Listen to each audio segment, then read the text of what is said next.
Even though it was 3-4 years ago, it's just like, it's still fresh. Yeah. Mimi Ramos, mother of Alejandro, Diego, and Ana.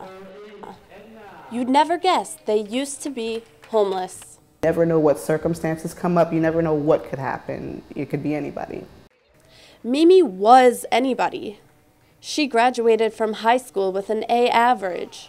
I prided myself on being that great student, the kid that had a lot going for herself. I had my own place, my own car. I was, doing big things. In an economy that isn't improving, it's become more common among families like the Ramoses.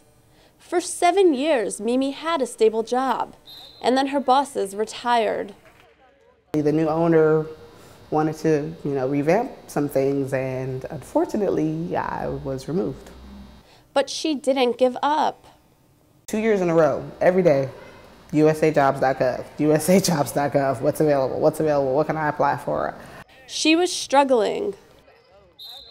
I was able to get unemployment, but my unemployment wasn't enough to cover my expenses for rent, car note, car insurance, 2 children, just didn't cover it. So eventually I got evicted. Before they could sell it, they're losing their homes. And so they're coming to us basically with much of nothing. And these families are really traumatized because they've never not have had a home. It's called the hidden face of homelessness.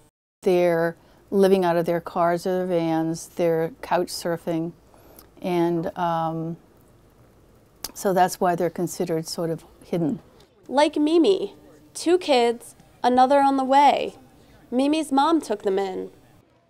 Her home only has a certain amount of rooms, and we were only able to stay on the couch or on the floor or wherever we could while we could, but it wasn't enough. So the department sends a lot of them to motels where the families deteriorate, and of course affecting the children the most. But after a while it gets kind of old. You want to cook a home-cooked meal. This is Green Tree Shelter. Mimi and her 3 kids stayed here for 3 months before they could find a home of their own.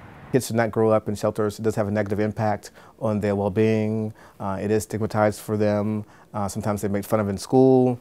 How does a 5-year-old, a 4-year-old, a 6-year-old explain that they don't have a home?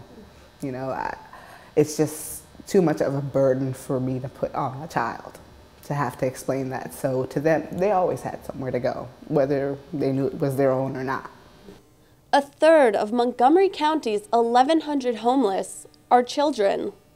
Your child or your grandchild or your sibling or could be sitting next to a child. This very probably is sitting in a classroom with children that are living with the burden. Often it's said that homelessness is poverty without a bed. But how do you stay out of it when the cost of living in this county is so high? $70,000 to be exact. Mimi says the National Center for Children and Families saved her family. Without them, I don't know where we'd be. I really don't. They did a lot for us.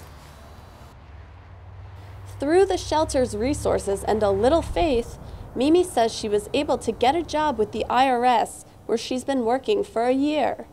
But she'll never forget about the few years she spent without a permanent residence attached to her name. When all of that happened, I just felt like I failed my kids, I failed myself and my parents, and I was ashamed, It's like everything I worked so hard to get, I lost. But tonight, Mimi was on the winning team because her son Alejandro's team won. In Montgomery County, Rebecca Taranto, CNS-TV.